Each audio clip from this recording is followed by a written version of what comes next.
militariga wadanka koonfurta Kuuriyana waxay rasaasayeen doon ka timid dhinaca waqooyi ee wadanka Kuuriya.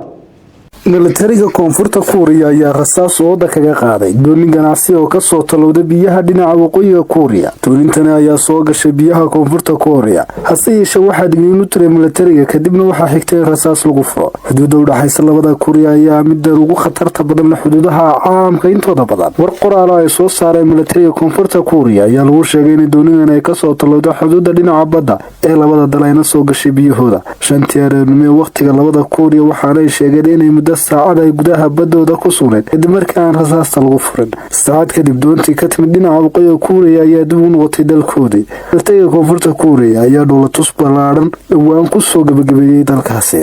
rasaastani ayaa lagu furay doonida ayaa ku soo beegmaysay iyadoo wasiir ku-xigeenka arrimaha dibadda waqooyiga Kuuriya uu ka qayb galayo shirweynaha guud ee qaramada midoobay. Nairobi wararka arrimaha dibadda TV qaranka Soomaaliland Hargeysa.